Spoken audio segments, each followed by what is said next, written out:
Kiko kwenye tangazo kurejesha au urejesho wa asili ya kimungu ndani ya mtu au kanisa.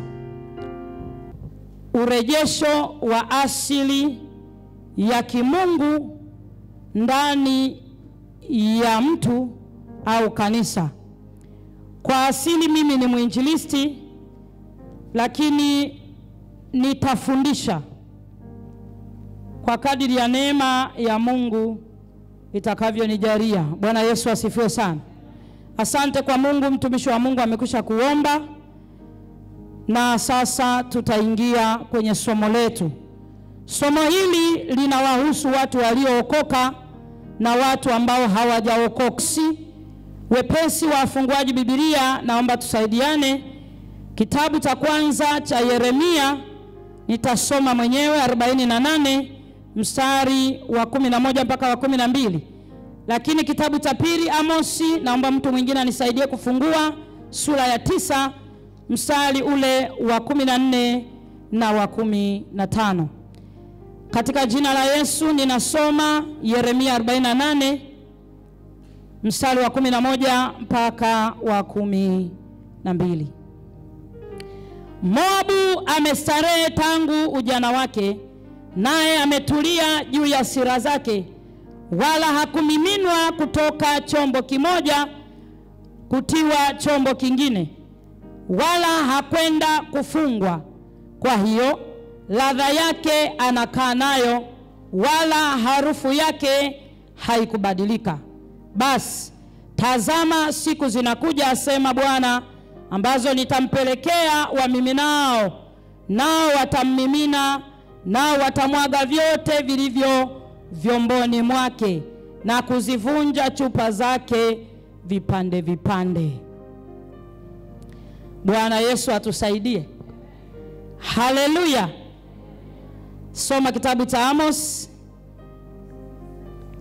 9 mstari wa 14 na wa 15.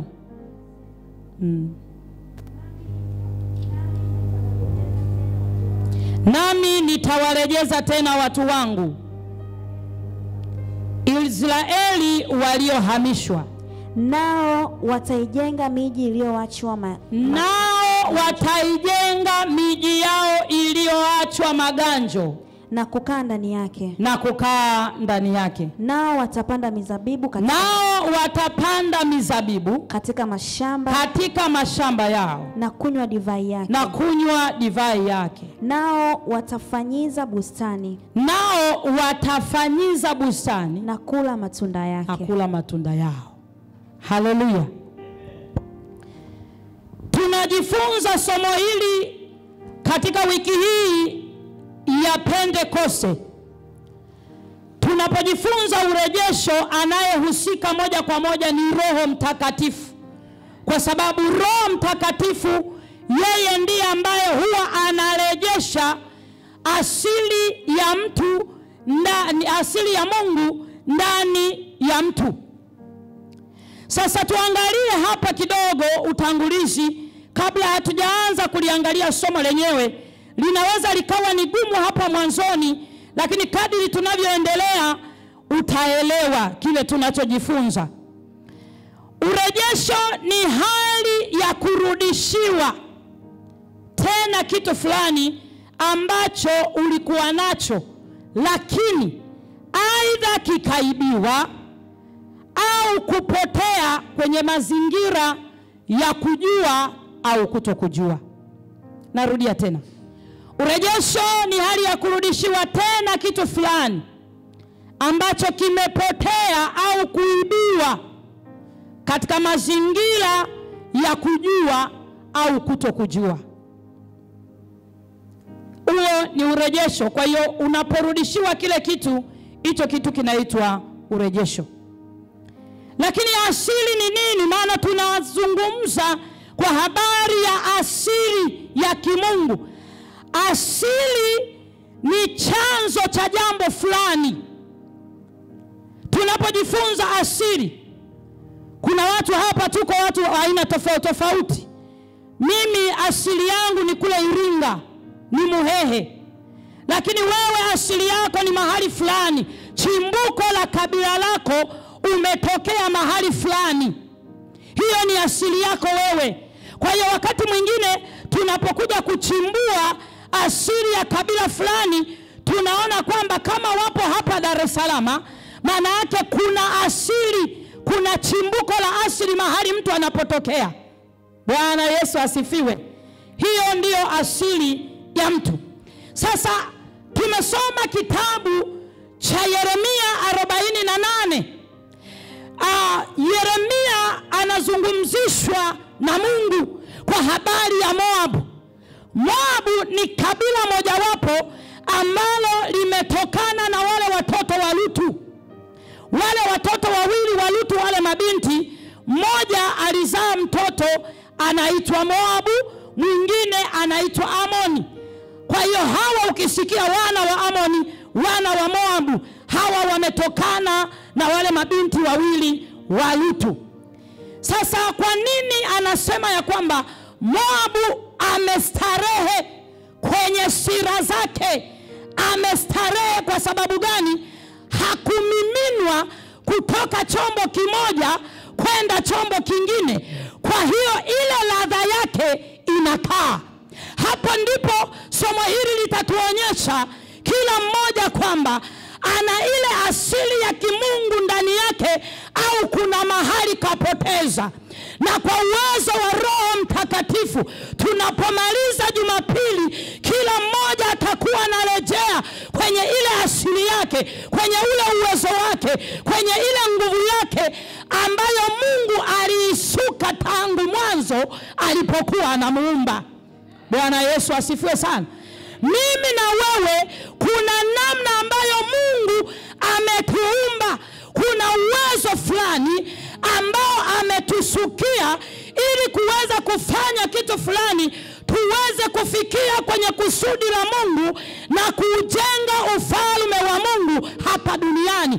Kwa hiyo Mungu akaweka kitu kwako, akaweka kitu kwangu, na asili ya zile nguvu za kimungu ni Roho Mtakatifu, kwa sababu yeye wakati wa uumbaji ndiye alikuwa mtia pumzi. Yani saa Mungu anaumba, alipomfinyanga mwanadamu, Roho Mtakatifu akafanya kazi ya kutia pumzi ya uhai. Na kitu au uwezo ulioko ndani ya mtu unasukumwa na nguvu ya Roho Mtakatifu ili kuweza kufanya sasa lile kusudi ambalo Mungu alikusudia tangu mwanzo. Biblia inasema kwamba Moabu amesarehe katika sila zake kwa sababu hakumiminwa kutoka kwenye chombo kingine. Kwa hiyo tunaona kwamba ladha yake inakaa kwa sababu hajahamishwa. Kwanza hawa wa Moabu hawakuweza kupitia kwenye misukosuko ya vita. Hawakuweza kuhamishwa kwenda uhamishoni. Walikuwa wanakaa kwenye kale kanchi kao, wamekaa pale. Kwa hiyo ile nguvu yao ya asili walikuwa nayo. Mnaelewa, nchi ikipitia kwenye vita inapoteza vitu fulani, itapoteza nguvu kazi. Vijana lilitegemea nguvu ya Roho Mtakatifu. Kile ambacho Mungu ameweka ndani yako kinategemea kusukumwa na nguvu ya Roho Mtakatifu. Sasa Roho Mtakatifu asipopewa nafasi ili asukume sasa kile ambacho Mungu ameweka, maana yake kile kitu kitakaa kama jinsi kilivyo, hakiwezi kufanya kazi kwa sababu kimekosa nguvu inayoweza kusukuma. Bwana Yesu asifiwe sana. Leo kuna watu ambao wanaishi maisha yao ni yale yale. Wanaona kama wanamtumikia Mungu, ni sawa, wanamtumikia Mungu, lakini uwezo wao na kiwango chao cha utumishi sio kile ambacho Mungu alisuka ndani yao. Yani kuna ladha imeondoka. Wiki hii tunarejesha ladha zilizoondoka kwenye maisha ya watu, hasa kwenye eneo la utumishi. Bwana Yesu asifiwe sana. Haleluya, kanisa la Bwana. Ilimtegemea Petro, na ndio maana unaona Petro alipokuwa tayari wameshavikwa ile nguvu kwenye ile sura ya 3, na kuanzia sura ya 2 pale anaanza kuhutubia, anavikwa ujasiri, anavikwa nguvu, anavikwa uwezo, anaanza kuhubiri injili. Kwa sababu gani? Kipawa chake kimesukwa ndani cha kuhubiri, lakini ilikuwa lazima asubirie uwezo utokao juu utakaompa ujasiri. Kuna watu ambao tangu kuumbwa kwenye matumbo ya mama yao walikuwa na uwezo mkubwa wa kufanya vitu fulani kwa ujasiri, lakini leo hawafanyi. Kwa sababu gani? Wamemiminwa kutoka chombo kimoja kwenda chombo kingine. Wanaonekana ni wale wale, lakini ladha yao imebadilishwa. Bwana Yesu atusaidie. Bwana Yesu atusaidie sana. Najenga msingi leo. Kesho tutaenda mbali zaidi, ila nataka tuangalie kitu kimoja hapa. Chanzo cha mtu au kanisa kuondolewa asili ya kimungu ndani yake.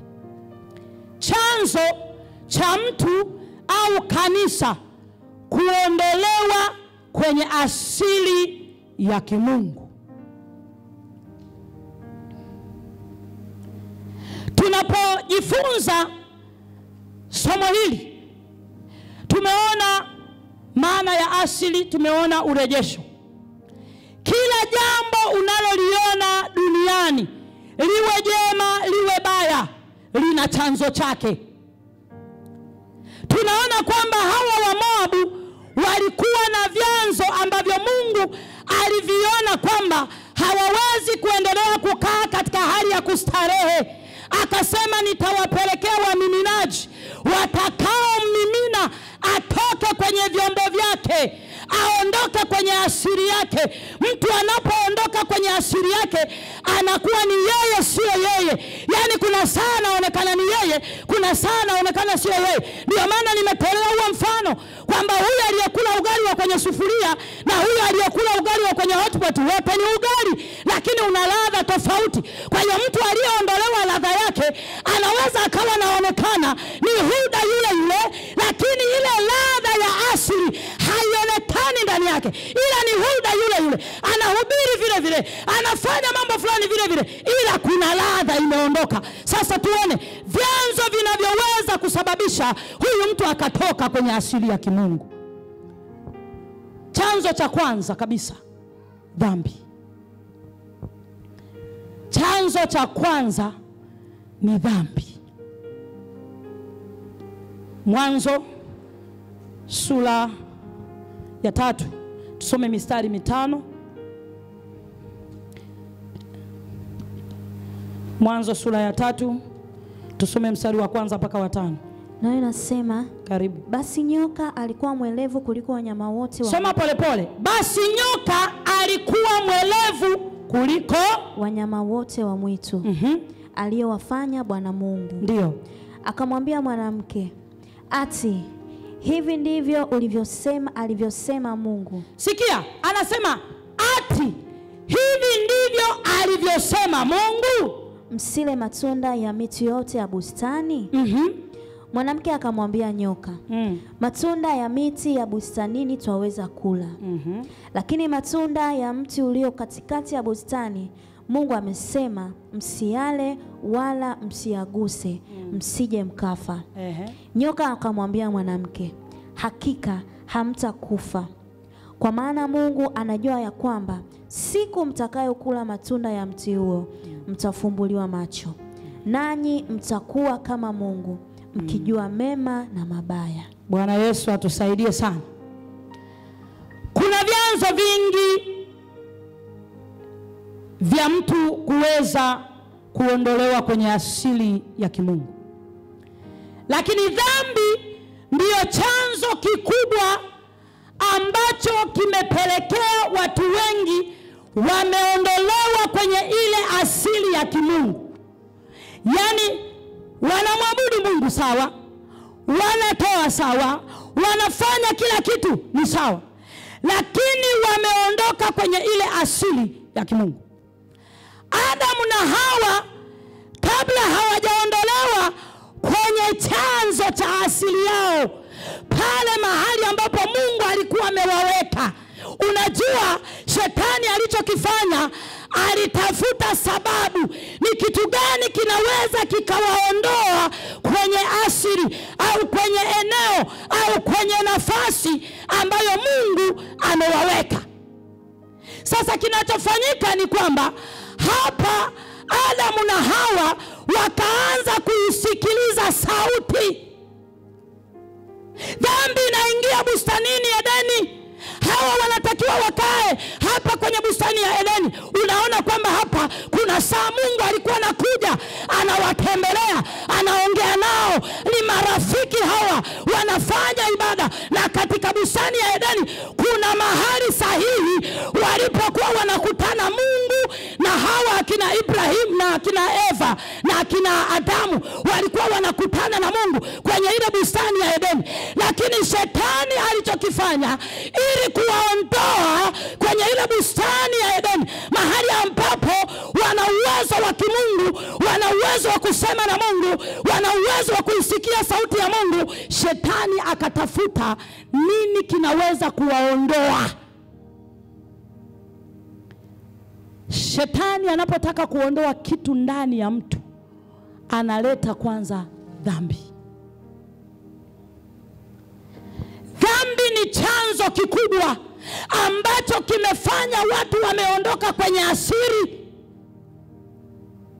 Unajua mtu akitenda dhambi huwa inaonekana unaona kabisa hana uwezo tena wa kuweza kufanya vitu fulani alivyokuwa anafanya. Anapoteza ile nguvu, anapoteza ule uwezo. Sasa hapa shetani alichokifanya ili kumtoa mwanadamu kwenye moyo wa Mungu, alileta ushawishi. Kumbuka Mungu ametuumba kwa makusudi matatu. Makusudi matatu ndio alimfanya Mungu akamuumba mwanadamu. Kusudi la kwanza kabisa, Mungu alimuumba mwanadamu ili aweze kumwabudu. Lakini kusudi la pili, Mungu alimuumba mwanadamu ili aweze kufanana naye. Kusudi la tatu, alimuumba mwanadamu ili aweze kumiliki na kutawala. Sasa unajikuta ya kwamba hatumiliki na kutawala. Dhambi ilipoingia Edeni, mwanadamu akapoteza nafasi kwenye moyo wa Mungu, na Mungu akapoteza nafasi kwenye moyo wa mwanadamu. Maana yake ni kwamba Mungu anaishi ndani ya moyo wa mwanadamu na mwanadamu anaishi ndani ya moyo wa Mungu. Kwa hiyo wanategemeana. Huyu mwanadamu anapomwabudu Mungu, Mungu anapata vya kwake kutoka kwa huyu mwanadamu. Alafu na mwanadamu anapata vya kwake kutoka kwa Mungu. Kwa hiyo mwanadamu anamtegemea Mungu, alafu na Mungu anamtegemea mwanadamu. Hawa wawili wote wanategemeana. Shetani akaona wivu, akaleta ushawishi, akaanza kuambia, hivi kweli Mungu ndivyo alivyosema kwamba msile matunda ya mti wa katikati wa ujuzi wa mema na mabaya? Ingawa wengine wanatafsiri vibaya andiko hili, lakini hapa najua ni chuo, andiko hili mtakuwa mnafahamu vizuri. Dhambi iliyofanyika hapa si dhambi ya ngono kama wengi wanavyofikiri. Dhambi iliyofanyika bustanini Edeni ni kukosa utii kwa Mungu. Maana yake Mungu kile alichokuwa amemwagiza Adamu, alichotakiwa yeye ni kutii. Kwa sababu ninapozungumza kwamba si dhambi ya kingono, kwa sababu Mungu alikuwa ameshamuumba Adamu na Eva, tena akawaambia ya kwamba nendeni mkazae, muongezeke. Hapo si dhambi ya uzinzi. Hao walikuwa wameshabarikiwa tayari, ni wanandoa, wamebarikiwa na Mungu, amewabariki wakazae. Dhambi iliyofanyika bustanini Edeni ni kutokutii sauti ya Mungu, kile walichoambiwa, mti huu msile, matunda yake msiaguse. Lakini wao kwa kukosa utii, shetani akaleta ushawishi. Na alichokuwa anawaambia shetani sio kwamba kilikuwa ni uongo, ulikuwa ni ukweli. Akawaambia, mkila haya matunda mtafumbuliwa macho yenu, nanyi mtakuwa kama Mungu, mtakuwa mnajua mema na mabaya. Na ndivyo ilivyo. Leo tu katoto kadogo unakuta kana ujua, akifikisha umri fulani hivi unaona kabisa huyu anajua kabisa mema na nini na mabaya. Anajua nikifanya hivi ni ubaya. Ule ni ujuzi wa kimungu ndani ya mtu ambao ulikuwa umefichwa. Bwana Yesu atusaidie sana. Shetani anapotaka kuondoa kitu cha thamani ndani ya mtu, haji tu moja kwa moja, atakuja atakuletea sentensi ambazo zinalingana kabisa na neno la Mungu. Yani saa nyingine atatumia vifungu, kwa sababu anajua yeye, unajua tunapigana na kiumbe ambaye ameishi na Mungu, anamjua Mungu vizuri. Kwa wakati mwingine usije ukafikiri unaweza tu kusema shetani umeshindwa miaka 2000 iliyopita. Yani kuna watu wanamkemeaga shetani huko anatengeneza makeup. Uwezo kumkemea shetani. Yani kama utajua, ndivyo inazidi kupungua. Ndivyo alivyo mtu wa Mungu. Watu wengi waliookoka wamepoteza kila itwapo leo. Ile ladha ya asili inaondoka. Leo wamemiminwa hapa, kesho wamemiminwa hapa, kesho kutwa wamemiminwa hapa. Ile ladha yake inaendelea kuondoka.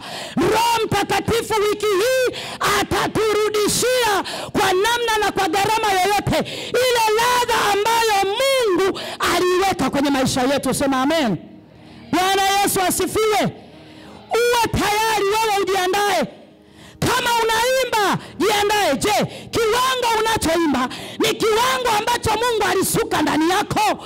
Unafundisha kiwango unachofundisha ndicho hicho ambacho Mungu alikisuka tangu asili, au unafundisha lakini matokeo yake si kama vile ambavyo Mungu alikuwa ameamua tangu mwanzo?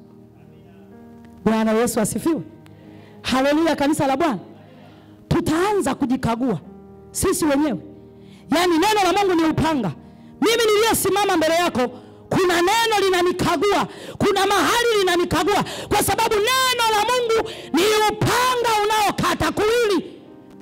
Watu wamemiminwa kutoka kwenye asili zao, wamemiminwa kutoka kwenye asili za ndoa zao, wamemiminwa kutoka kwenye asili ya uchumi wao. Maisha tunayoishi ni bandia, ni mfano, ni sukari, ni rangi ile ile, lakini ni rangi tofauti. Bwana Yesu atusaidie sana. Yani iko hivi, tunapozungumzia rangi za watu leo, zimebaki rangi bandia. Unaona hii maiki, hii ni rangi nyekundu, sio? Hii ni rangi nyekundu. Kuna nyekundu nyingine. Natamani itoke nyekundu nyingine. Yani iwe ni nyekundu. Na hii hapa ni nyekundu, si ndio? Hii si nyekundu. Kanisa la Bwana, hii ni nyekundu. Ni nyekundu hii. Lakini si nyekundu. Wakisema hii ni rangi gani utasema nyekundu, si ndio? Na hii wakisema rangi gani utasema hizi zote ni rangi nyekundu, si ndio? Zinafanana. Ndicho kitu ambacho shetani amefanya kwenye maisha ya watu. Wewe unaona kama una rangi yako ile nyekundu, lakini mtu akikutazama anasema ni kweli ni nyekundu, lakini sio nyekundu. Sasa tumuulize mwenyewe huyu aliyebuni rangi nyekundu, ndio atuambie kwamba hivi rangi halisi hapa ni ipi. Hapo ndipo tutakapojua kwamba kumbe hii ndiyo halisi na hii ni bandia. Ndicho ambacho shetani amefanya kwa watu wengi. Amewaondolea ile rangi ya asili ya kimungu, amewaachia ile rangi bandia. Kwa hiyo wanajiona ni wekundu, kumbe ile rangi nyekundu halisi imeondoka, wameachiwa ile inayofanana. Na tumerizika, tunasubiri Yesu aje tuchukue twende mbinguni. Bwana Yesu atusaidie sana.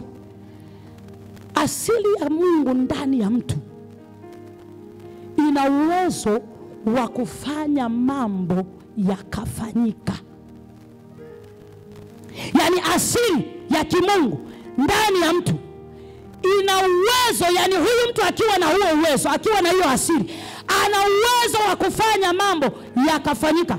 Nitakuja kuwaambia wakati tunaendelea lisomo namna ambavyo shetani amebadilisha maisha ya watu. Kuna watu walitakiwa wawe madaktari, ni walimu. Kuna watu walitakiwa wawe manesi, ni wanajeshi. Kuna wengine walitakiwa wawe wanajeshi, ni madaktari, ni manesi, wanapiga wagonjwa hospitalini. Sio kazi zao, wamebadilishiwa. Yani ili mradi tu ameingia kwamba kwa kuwa nilikosa ile nafasi niliyokuwa nataka, acha niingie hapa. Ujue hapo shetani alikuletea kitu ambacho sio cha kwako, ila tumerizika kwa sababu aidha kuna kitu kidogo tunachokipata, lakini kusudi la Mungu halikuwa hilo. Bwana turejeshe tunapokumbuka sikukuu ya Pentekoste. Pentekoste ni uwezo. Pentekoste au Roho Mtakatifu ni uwezo ndani ya mtu ili kuweza kufanya mambo yakafanyika na kulitimiza kusudi la Mungu hapa duniani. Haleluya, kanisa la Bwana. Bwana Yesu atusaidie sana. Dhambi imeondoa ladha ya asili ndani ya watu. Dhambi. Yaani na kitu hii nimesema ni chanzo kikubwa. Ni chanzo kikubwa ambacho kimewafanya watu waishi maisha ambayo sio ya kwao. Kwamba sasa ngoja niishi hapa maana hakuna namna. Na mtu amefika mahali ameridhika. Tunatakiwa tufike mahali tung'ang'ane kama Yakobo kwamba hatukuachii mpaka tumerejea kwenye asili zetu ili tuwe na impact kubwa kwenye huu ulimwengu. Bwana Yesu asifiwe sana. Kitabu kingine andika Yeremia ile 2 mstari wa 13 kwenye hicho chanzo cha kwanza. Dhambi ndiyo chanzo kikubwa kuliko vyanzo vyote vilivyopo vya mtu kuondolewa kwenye asili yake au radha yake. Edeni ndiyo mahali pekee ambapo Mungu alikuwa amepachagua au amepapendekeza ili kufanya mazungumzo na familia yake, yani Adam na Eva.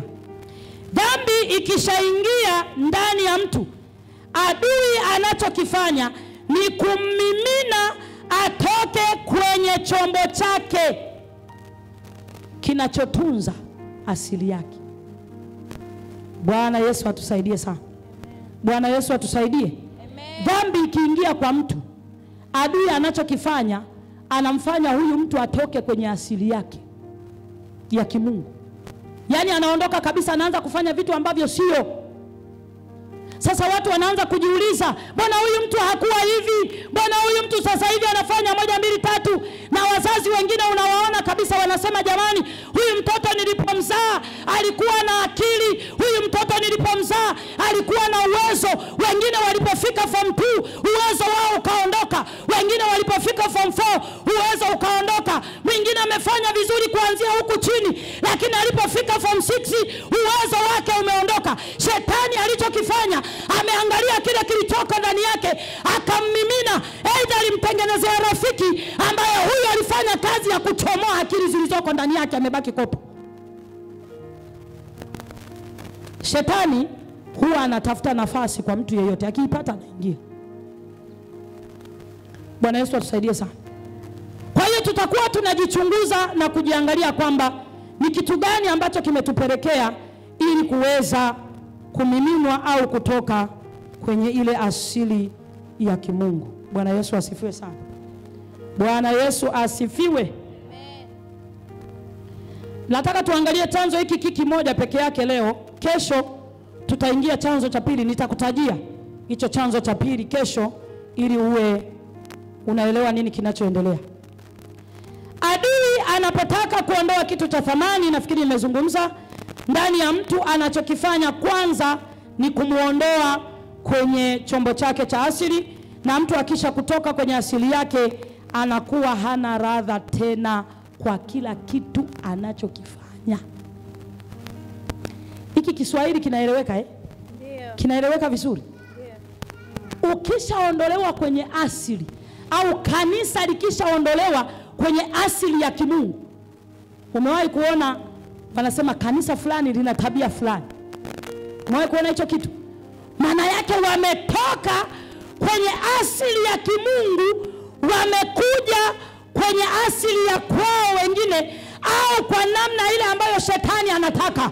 Mtu akishaondoka kwenye ile asili ya Mungu, kinachofanyika, kila kitu atakachokuwa anafanya, yani anafanya ni mfano wa, ni mfano, yani ni kivuli. Bwana Yesu asifiwe sana. Unapokuwa na picha yangu mimi, yule sio halisi, si ndio? Halisi yuko sehemu fulani. Wewe una picha yangu, ila halisi sio huyo uliye naye, ni yule ambaye hayupo. Kwa hiyo wengi wamebaki kivuli, ila ile halisi haipo. Unakuta watumishi wa Mungu wengi walianza vizuri sana, Alafu wanafika mahali unaona kabisa, unajua hata mtu ambaye hayuko rohoni anaona kabisa kwamba huyu mchungaji kapoteza mwelekeo. Nini kimefanyika? Aidha kuna dhambi imeingia kwa huyo mchungaji, aidha kuna dhambi imeingia kwa hao washirika, au kuna dhambi imeingia kwenye hilo kanisa. Kwa hiyo kinachofanyika, kila kitu kinachofanyika pale ni bandia. Wakisifu watasifu ni bandia. Yaani hakuna matokeo chanya kwa kila kitu wanachokifanya. Bwana Yesu asifiwe. Bwana Yesu atusaidie sana. Unakuta mtu mwingine ni mfanyakazi, akisha miminwa, akienda kazini atasinziaga tu kwenye hicho kiti. Anasinzia. Anajiuliza, mbona mimi sikuwa hivi? Tafuta chanzo cha hayo ni kitu gani? Lazima kuna mahali kuna shida, kuna mahali umemiminwa, kuna mahali umeondolewa uwezo wako. Bwana Yesu atusaidie sana. Mtu ameajiriwa, alikuwa anachapa kazi vizuri, alikuwa anafanya hivi vizuri, lakini ghafla hasikii hamu tena ya kufanya kile alichokuwa anakifanya. Hata akifanya kitakuwa ni mfano wa, lakini hakiwezi kutoa matokeo kama yale matokeo yaliyokuwa yanatokea mwanzo, ila kitu ni kile kile. Hapa lazima ujue kuna mahali ambapo unahitaji kurejeshewa, umepoteza. Bwana Yesu atusaidie sana. Mtu akishaondolewa kwenye ladha yake ya asili, kila atakachokuwa anafanya hakiwi na matokeo kama ilivyokuwa au kama ilivyokuwa imekusudiwa. Atafanya sawa, lakini chini ya kiwango.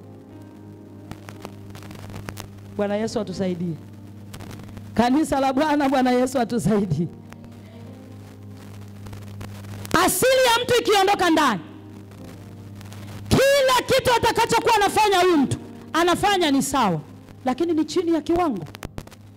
Anahubiri ni sawa, lakini chini ya kiwango. Anafanya biashara ni sawa, lakini chini ya kiwango. Matokeo yake ni hasi, sio chanya. Yaani kwenye jambo lile alilokuwa analifanya matokeo yakawa chanya, lakini leo anaweza akafanya, lakini matokeo hayawi kama yale aliyokuwa anayapata tangu mwanzo akiwa na asili ya kimungu ndani yake.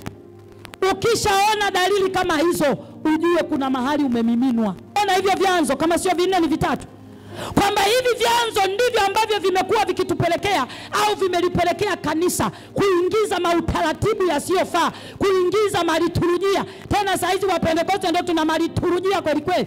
Hayawapeleki watu kwenye kusudi la Mungu. Tunaongoza vitu vile tunataka wenyewe, sio katika ile hali ambayo Mungu anataka. Hatuongozwi na Roho Mtakatifu, tunajiongoza wenyewe. Roho Mtakatifu alishaondoka. Kuna watu wengine au kuna makanisa mengine, kilichobaki ndani ya haya makanisa ni makelele mbele za Mungu. Kila wanachokifanya ni bandia. Mungu akiwaangalia anakasirika tu. Anaona watu hawa hawajielewi. Tunatakiwa kutafuta. Biblia inasema kwenye kitabu cha Mhubiri, mabaya yakikukuta kaa chini ufikiri kwa nini yamekukuta. Bwana Yesu atusaidie sana. Bwana Yesu atusaidie. Anza kujitafuta. Wewe ni nani? Mungu alisuka kitu gani ndani yako? Kwa sababu hakuna mtu ambaye ameumbwa ameletwa duniani ameletwa kwa hasara. Mungu hafanyagi kazi za hasara.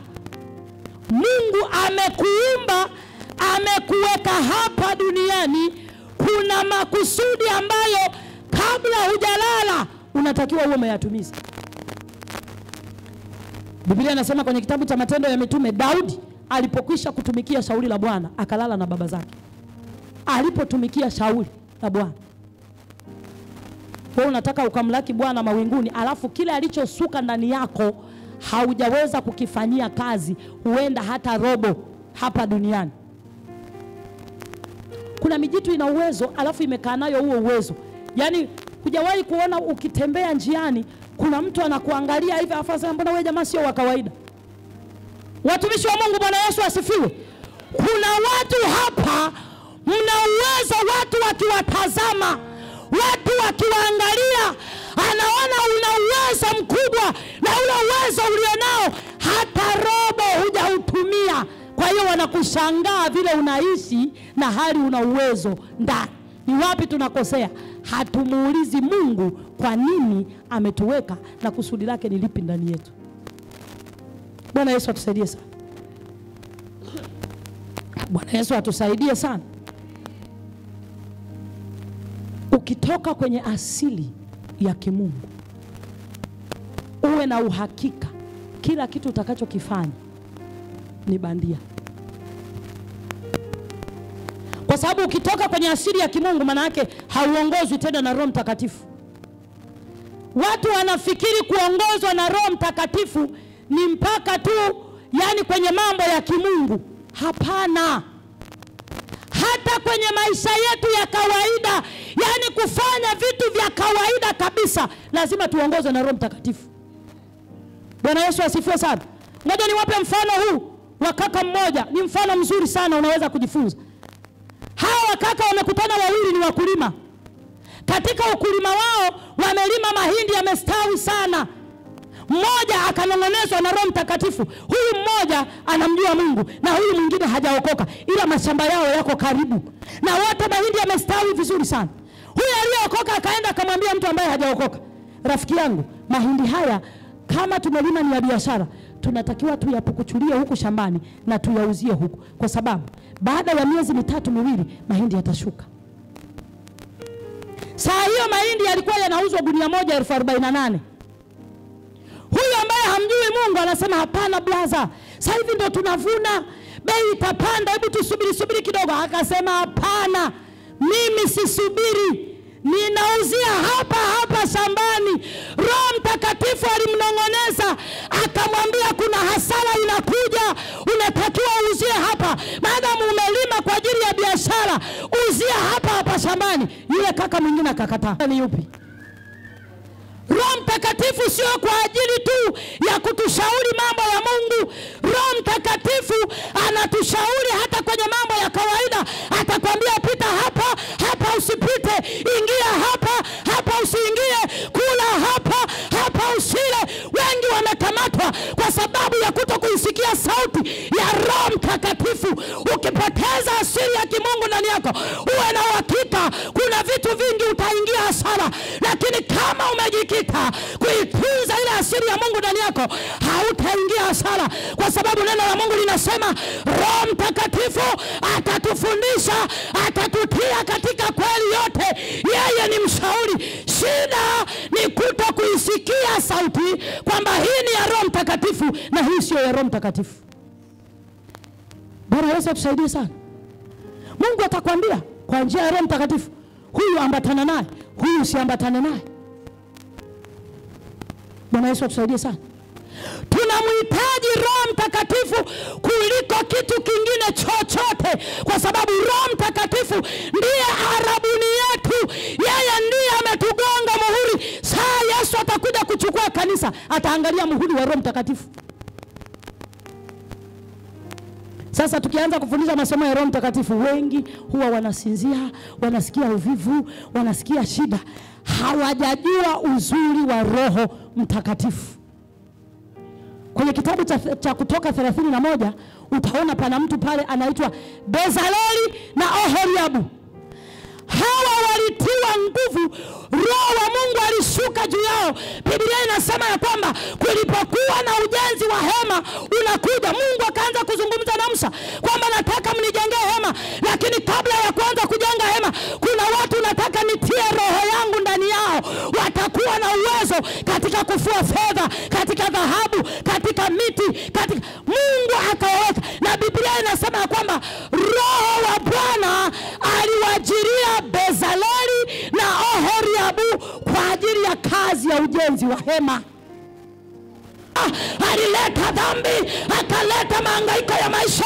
Watu wamepoteza vile vitu walivyokuwa navyo, ule uwezo wa asili. Katika wiki hii tunamwita Roho Mtakatifu alete urejesho ndani ya kanisa, ainue vipawa vilivyokufa, ainue huduma zilizokufa, maisha ya watu yaliyofinyiliwa, ule ujuzi ambao umefunikwa na giza.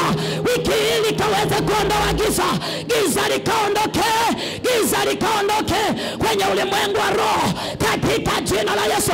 Tunatangaza kwenye ulimwengu wa roho, giza likaondoke lililokalia maisha ya watu, lililokalia vipawa, lililokalia uwezo, lililokalia nguvu, ile nguvu ya asili ya kimungu, katika jina la Yesu, kwa damu ya mwana kondoo.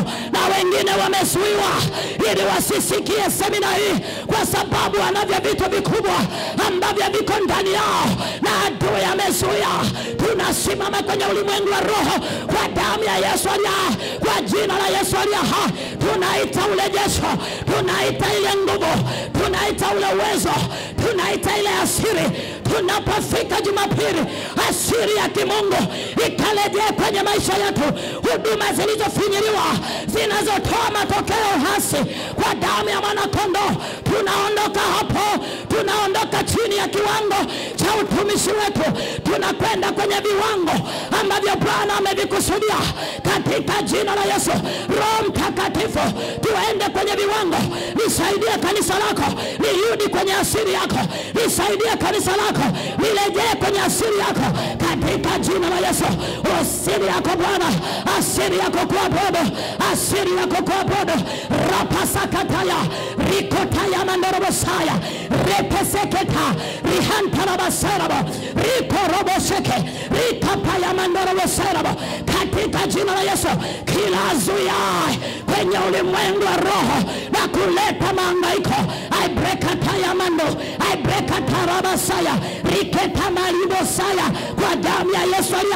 Na iachilia nguvu ya msalaba, na iachilia damu ya Yesu kwenye anga hili, na iachilia damu ya Yesu kwenye ardhi hii. Tunaondoa manuizo, tunaondoa matamko, tunaondoa mauti za kiroho, mauti za kimwili.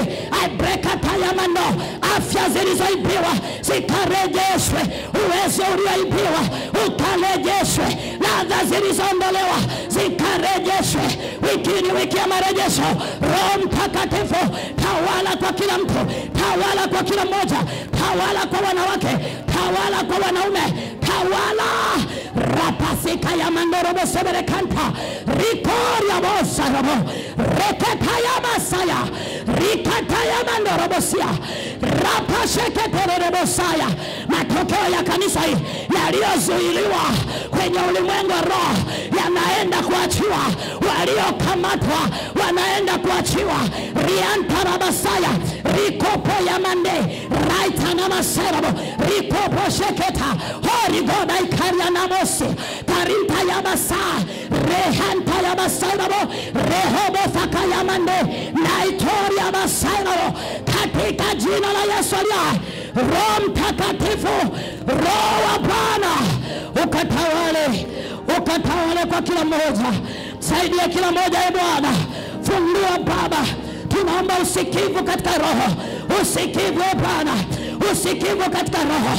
Sauti za miungu hazitakuwa na nafasi kuziba masikio yetu ili tusisikie vile unavyosema kwa damu ya mwana kondoo. Sauti za aina yoyote hazitazuia sauti ya Mungu juu yetu, haitazuia sauti ya Mungu juu ya baba yule, sauti ya Mungu juu ya mama yule, sauti ya Mungu juu ya uzao ule, wazaliwa wa kwanza waliofinyiliwa maisha yao, walioibiwa zile asili zao. I break atakaramano raitarabasi rikatayanda repesekete. Mahali popote yupo mzaliwa wa kwanza, mahali popote yupo mzaliwa wa kwanza aliyeibiwa asili yake. I break erebosaya rikorobobobose rikorobobobose rikoroboboborikoraba retenerebosaya. Kwa jina la Yesu, hatima za wazaliwa wa kwanza zinarejeshwa wiki hii. Hatima za wazaliwa wa tatu zinarejeshwa wiki hii. Hatima za wazaliwa wa pili zinarejeshwa wiki hii, zinarejeshwa kwa damu ya mwana kondoo. Hatima ya vipawa, neno lako linasema Bwana, kipawa ni kama kito cha thamani, kila kinapogeuka kinafanikiwa. Vipawa vimezuiliwa, havitoi matokeo chanya, vinatoa matokeo hasi. Kwa jina la Yesu tunakataa. Wiki hii tunarejea kwenye asili yetu, tunarejea kwenye nguvu zetu, tunarejea kwenye uwezo wetu, tunarejea kwenye mamlaka mamlaka yetu tunarejea kwa jina la Yesu wa Nazareti. Imeandikwa hata itakuwa siku za mwisho Bwana atamimina roho wake juu ya wote wenye mwili, wanawake na wanaume watatabiri. Mabinti walioibiwa maisha yao kwa jina la Yesu waliomiminwa kwenye ndoa zao tunarejesha wiki hii katika jina la Yesu. Natangaza kwenye ulimwengu wa roho, natangaza kwenye ardhi, ndoa zikarejee, watoto waliopotelea mbali wakarejee kwa damu ya Mwana Kondoo. Rapasakataya riketererebosaya ropopopoporikeremosi rikataya mandorobosaraba katika jina la Yesu. Mahali popote tulipomiminwa, mahali popote tulipochukuliwa ladha zetu, tulipoharibiwa maisha yetu, wiki ni wiki ya marejesho. Roho Mtakatifu yuko kazini kwa damu ya Mwana Kondoo. Tunarejea kwenye asili katika jina la Yesu. Roho Mtakatifu tusaidie kuelewa. Roho Mtakatifu tusaidie Bwana. Fungua fikra, fungua fahamu, fungua akili, tupate kuyaelewa maandiko. Tupitishe usiku wa leo mahali ambapo tumepoteza uwezo wetu, mahali ambapo tumepotezea uwezo wetu, mahali ambapo tumeondolewa ladha zetu. Tupitishe usiku wa leo, tupitishe Roho Mtakatifu. Kila mmoja aliyeko hapa na yule ambaye hayupo atakaye kuwepo kesho, wote kwa pamoja, kila mmoja mpitishe, kila mmoja mpitishe mahali alipopoteza. Wengine tumeharibiwa maisha yetu kwa sababu ya wanaotoa sadaka kwa miungu. Wengine tumepoteza ladha zetu ni kwa sababu ya sauti za mizimu zinazopiga sauti ya Mungu. Rita ya mandorobo salabo kwa damu ya Mwana Kondoo. Wiki hii tunasafiri mpaka mahali popote, mahali ambapo wanaikamata asili yetu ya kimungu, mahali ambapo wamepofusha macho yetu. Kuna watu walikuwa wanaona, walikuwa na macho ya kiroho, lakini leo hawaoni. Wiki hii tunarejesha macho, tunarejesha macho ya kiroho, tunarejesha vipawa vya unabii, tunarejesha vipawa kwa damu ya Mwana Kondoo. Raina masarabo katika jina la Yesu. Tunarudi Edeni, tunarudi Edeni, tunarudi Edeni kwa jina la Yesu aliye hai, kwa damu ya Mwana Kondoo, katika jina la Yesu Kristo. Asante Roho Mtakatifu, asante Roho wa Mungu, asante Roho Mtakatifu. Msikilize mwana wa Mungu, kama nilivyosema, somo hili sio rahisi kama unavyoweza kufikiria. Ni somo gumu, lakini Roho Mtakatifu atatusaidia kuweza kuelewa. Unaweza kujiuliza, mimi nimeokoka, nawezaje sasa kuondolewa ladha yangu? Vyanzo viko vingi sana. Tumeangalia chanzo hicho kimoja kwamba ni dhambi. Hicho ni chanzo kikubwa. Dhambi imewafanya watu wameondoka kwenye asili yao. Lakini kesho tutaangalia chanzo kingine ambacho ni kuambatana na mataifa. Tutamwangalia Samsoni kama mnadhiri wa Mungu aliyesukiwa uwezo mkubwa wa namna ya kuweza kulitetea taifa la Israeli, lakini alipoambatana na mataifa ule uwezo wake ukaondolewa. Naomba nisimalize kionjo cha